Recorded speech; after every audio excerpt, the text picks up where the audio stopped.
देशात लोकसभा निवडणुकीसाठी आचारसंहिता लागू करण्यात आली आहे. मात्र या आचारसंहितेच्या विविध मार्गांनी भंग केला जात आहे. त्याविरोधात तक्रार केल्यानंतरही कारवाई न केल्यास नागरिकांनी आपल्यापाशी संपर्क साधावा. आपण थेट उच्च न्यायालयात दाद मागू, अशी माहिती सामाजिक कार्यकर्ते अजय जया यांनी दिली आहे. आचारसंहिता लागू झाल्यानंतर बेकायदेशीरपणे जाहिरातबाजी करणं, निवडणूक आयोगाच्या परवानगीशिवाय बॅनर, होर्डिंग्ज लावणं, मतदारांना आमिष दाखवणं, धमक्या देणं आदी कृत्यांवर निवडणूक आयोगानं प्रतिबंध केलाय. मात्र असे प्रकार सर्रास घडत असतात. हे प्रकार घडत असल्यास त्याची निवडणूक आयोगाकडे तक्रार करणं नागरिकांना सोपं जावं, यासाठी निवडणूक आयोगानं सी-व्हिजन नावाचं ॲप्लिकेशन सुरू केले. नागरिकांना कुठेही आचारसंहिता भंग झाल्याचं दिसल्यास या ॲप्लिकेशनवर तक्रार नोंदवावी, तसंच छायाचित्र अपलोड करावं. त्यानंतरही कारवाई न केल्यास नागरिकांनी आपल्याशी फेसबुक मेसेंजरच्या माध्यमातून संपर्क साधावा. आपण वकिलांची टीम उभी केली असून ही टीम उच्च न्यायालयात खटला लढेल, अशी माहिती अजय जया यांनी दिली आहे. दरम्यान आपण आचारसंहिता भंग होत असल्याचं दिसल्यास आपण फेसबुक लाईव्ह करून हे कृष्णकृत्य जनतेसमोर मांडणार असल्याचंही अजय जया यांनी सांगितलं. आता आचारसंहितेमध्ये प्रत्येक गोष्ट म्हणजे पैसे वाटप करणं या सगळ्या गोष्टी होत असतात. तर हे सगळं उल्लंघन आहे. त्यासाठी सी-व्हिजिल ॲप म्हणून सरकारने बनवलेले आहेत. त्या ॲपमध्ये तुम्ही जाऊन प्रत्यक्षात तुम्हाला ज्या गोष्टी चुकीचं वाटत असेल याच्यामध्ये माहिती दिलेली आहे की बाबा पैसे वाटप करणं किंवा कुठल्या तरी वोटरला काहीतरी आमिष दाखवणं, ह्या सगळ्या गोष्टी तुम्हाला तुमच्या लक्षात आलं की तुम्ही ते व्हिडिओ काढायचं, फोटो किंवा हे त्या माहिती त्यांना द्यायचं इलेक्शन डिपार्टमेंटला. ते इलेक्शन डिपार्टमेंट विथिन 15 to 20 मिनिट्समध्ये तिथे पोहोचून त्याच्यावरती ते कारवाई करतील आणि जे काही विषय असतील ते तुम्ही त्या रिसर्च त्यांना मांडू शकतात. या सगळ्या गोष्टी करत असताना तुम्ही लक्ष ठेवा की हे जेव्हा आपण हे करतो त्याच्यामध्ये डिस्क्रिप्शन मध्ये तुम्हाला ज्या काही माहिती द्यायचं आहे ते माहिती तुम्ही त्या संदर्भात लिहून त्यांना पाठवा. लगेच ते कारवाई करतील. हे आपली जबाबदारी आहे. फक्त इलेक्शन कमिशनचं जबाबदारी नाही आहे की आचारसंहितेचं उल्लंघन होत असेल तर त्याच्यावरती कारवाई करायचं.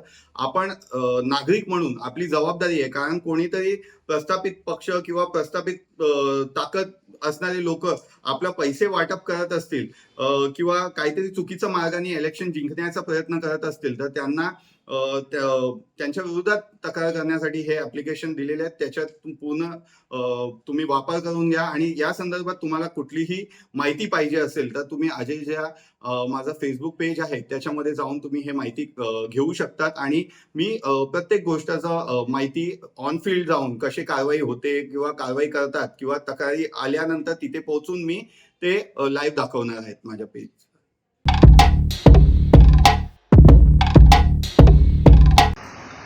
ज्या मतदारांकडे मतदान करण्यासाठी मतदान ओळखपत्र नाही अथवा ते वेळेत मिळू शकणार नाही अशांसाठी अन्य छायाचित्रांसह असणारी ओळखपत्र पर्याय असणार असल्याची माहिती जिल्हा निवडणूक अधिकारी तथा जिल्हाधिकारी अशोक शेणगारे यांनी दिली आहे.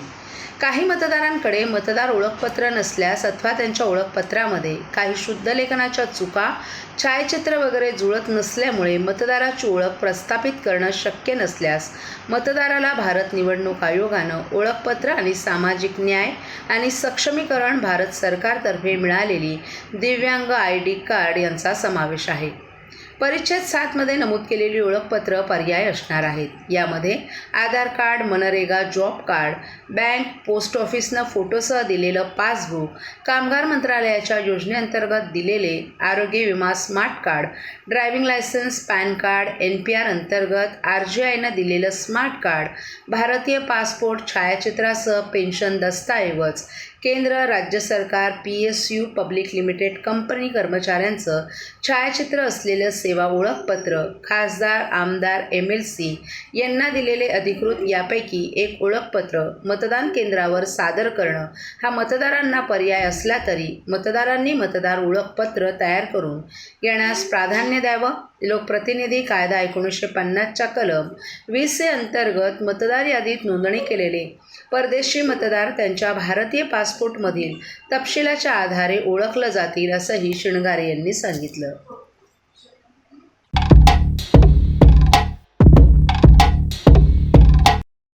ठाणेकर मालमत्ता करदात्यांसाठी करातील व्याज माफी अभय योजना 31 डिसेंबर 2023 पर्यंत मालमत्ता करावरील 100% व्याज माफ, तसेच 1 जानेवारी ते 15 जानेवारी 2024 या कालावधीमध्ये मालमत्ता करावरील 75% व्याज माफ. त्याचप्रमाणे 16 जानेवारी ते 31 जानेवारी 2024 या कालावधीमध्ये मालमत्ता करावरील 50% व्याज माफ. तरी सदर व्याज माफीच्या अभय योजनेचा ठाणेकर करदात्यांनी लाभ घ्यावा. महानगरपालिकेच्या कोणत्याही संकलन केंद्रावर कर भरण्याची सोय आहे. ATM, डेबिट, क्रेडिट कार्डद्वारे कर भरण्याची सुविधा उपलब्ध करून देण्यात आली आहे. सोमवार ते शनिवार या दरम्यान सकाळी 10:30 ते सायंकाळी 5 वाजेपर्यंत संकलन केंद्राची वेळ असून करदात्यांच्या सोयीसाठी रविवारी संकलन केंद्र सकाळी 10:30 ते दुपारी 1:30 वाजेपर्यंत सुरू ठेवण्यात येत आहे. यासोबतच ठाणे महानगरपालिकेच्या propertytax.thanecity.gov.in या संकेतस्थळावर ऑनलाईन पद्धतीने मालमत्ता कर भरण्याची सुविधा उपलब्ध करून देण्यात आली आहे. तसेच गुगल पे, फोन पे, पेटीएम आणि भीम ॲपद्वारे आपला कर सुलभतेने जमा करू शकता. ठाणे महापालिका क्षेत्रातील सर्व करदात्यांना विनंती आहे की आपण या व्याजमाफी अभय योजनेचा जरूर लाभ घ्या आणि आपला मालमत्ता कर लवकरात लवकर महापालिकेमध्ये जमा करून महापालिकेस सहकार्य करा. धन्यवाद.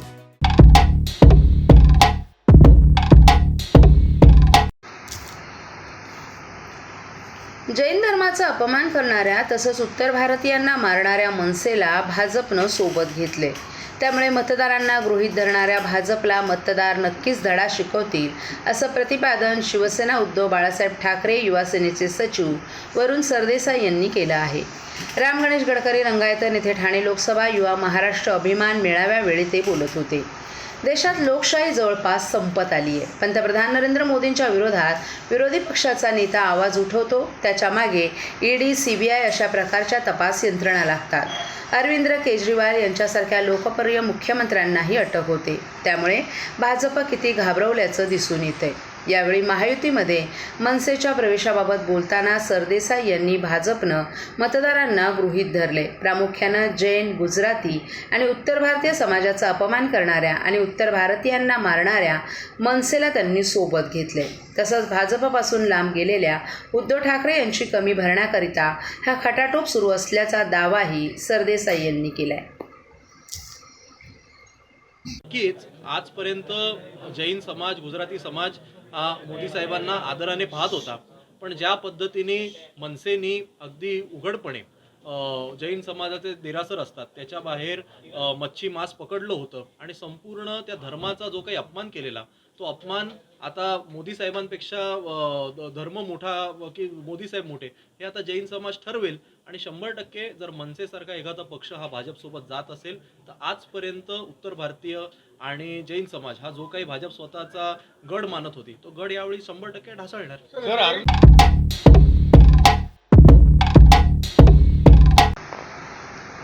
पुस्तकही व्यक्तिमत्व विकासासाठी उपयुक्त ठरतात. त्यांचा आपल्या मनावर खोलवर परिणाम होतो.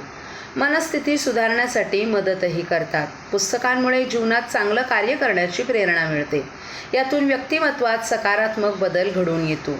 याच हेतूनं कारागृहातील बंद्यांना देखील त्यांच्या आयुष्याला दिशा देण्यासाठी चांगल्या गुणांची जोपासना होण्याकरिता पुस्तकांची मदत होईल असं मत कारागृह विभागाचे उपमहानिरीक्षक योगेश देसाई यांनी व्यक्त केले. ठाणे जिल्हा मध्यवर्ती कारागृहात बंद्यांसाठी ग्रंथालय सुरू केले. त्याचं उद्घाटन दक्षिण विभागाचे कारागृह उपमहानिरीक्षक देसाई यांच्या हस्ते तसंच ठाणे मध्यवर्ती कारागृहाच्या अधीक्षक राणी भोसले यांच्या उपस्थितीत पार पडला. यावेळी देसाई बोलत होते. कैद्यांनी या ग्रंथालयातील पुस्तकांचा सकारात्मकदृष्ट्या आपल्या परिवर्तन घडवून आणण्यासाठी उपयोग करावा. ग्रंथालयाचा जास्तीत जास्त प्रमाणात लाभ घेण्याचं आवाहन देखील त्यांनी यावेळी केलं.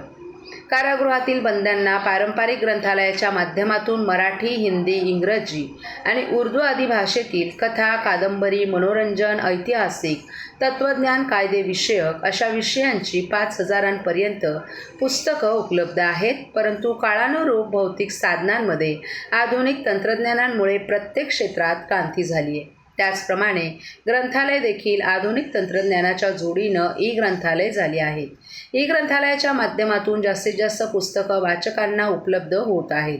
या तंत्रज्ञानाचा बंद्यांनाही लाभ होऊन अधिकाधिक पुस्तकांच्या माध्यमातून ज्ञानसाठा उपलब्ध व्हावा या हेतूनं कारागृह विभागाचे महानिरीक्षक अमिताभ गुप्ता यांच्या संकल्पनेतून कारागृहातील बंद्यांना ई ग्रंथालयाच्या माध्यमातून PDF स्वरूपातील पुस्तकं उपलब्ध करून देण्याचा उपक्रम हाती घेण्यात आला आहे. या कार्यक्रमासाठी उपअधीक्षक D. डाबेराव, वरिष्ठ तुरुंग अधिकारी K. भवर, वरिष्ठ तुरुंग अधिकारी सत्संग फाउंडेशनचे समन्वयक प्राची जोशी तसंच इतर अधिकारी, कर्मचारी आणि बंदी हे उपस्थित होते. ई ग्रंथालयात संगणकाच्या माध्यमातून प्राथमिक स्वरूपात मराठी, हिंदी, इंग्रजी या भाषेतील 950 ई पुस्तकं उपलब्ध केली आहेत. मागणीनुसार ई पुस्तकं बंद्यांना उपलब्ध केली जाणार असल्याचं अधीक्षक भोसले यांनी यावेळी सांगितलं.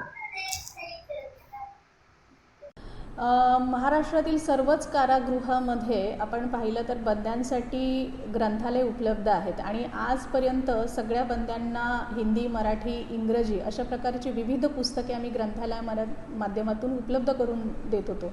परंतु प्रथमच आमचे कारागृह विभागाचे माननीय अप्पर पोलीस महासंचालक माननीय श्री गुप्ता साहेब यांच्या संकल्पनेतून ई लायब्ररी सुविधा ही बंद्यांसाठी आम्ही उपलब्ध करून देत आहोत आणि त्यामुळे महाराष्ट्रातील सगळ्या जेलमध्ये ई लायब्ररी सुविधा बंद्यांसाठी उपलब्ध होणार आहे. आणि आज आपण इथे ठाणे मध्यवर्ती कारागृहामध्ये आज कारागृह उपमहानिरीक्षक माननीय देसाई साहेब यांच्या हस्ते आज ई लायब्ररीचं उद्घाटन केलेलं आहे.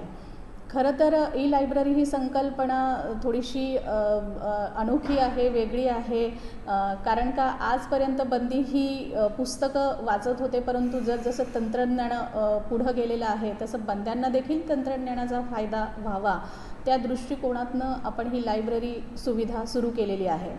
आज आमच्याकडे 20 कम्प्युटर आहेत ज्याच्यावर आम्ही बंद्यांना कम्प्युटरवर त्यांना पाहिजे ती पुस्तकं, त्यांना हवी ती कथा, कादंबरी, मग त्यांना रुची असेल त्या क्षेत्रातील अगदी पाककला, वैज्ञानिक, ऐतिहासिक, त्यांना कथा कादंबऱ्या हव्या असतील त्या आणि उर्दू, मराठी, हिंदी, इंग्रजी, गुजराती अशा इतक्या विविध भाषेतील पुस्तकं आम्ही त्यांना PDF स्वरूपामध्ये तिथे उपलब्ध करून दिलेली आहेत. त्याच्यामुळे निश्चितच बंद्यांना याचा लाभ होईल. नक्की कोण याचा फायदा घेऊ शकतो? क्रायटेरिया ठेवलेली आहे का? कोण त्याच्यामध्ये सहभागी होऊ शकतो? नाही, क्रायटेरिया असं कुठलंच नाही, कारण का सगळ्यांना माहितीच आहे की पुस्तकामुळेच माणसाची जडणघडण होत असते. पुस्तकं माणसाच्या आयुष्याला आकार देतात आणि पुस्तकामधनं एखादा विचार तुम्ही जर वाचला तर तो तुमच्या आयुष्यामध्ये खूप आमूलाग्र बदल घडून आणू शकतो आणि त्यामुळे आम्ही सर्वच कारागृहातील बंदी याचा उपयोग करून घेऊ शकतील. सगळ्या बंद्यांसाठी ही सुविधा असणार आहे. असं कुठलाही क्रायटेरिया ठेवण्यात आलेला नाही. सगळेच बंदी याचा उपभोग घेऊ शकतात. शॉर्ट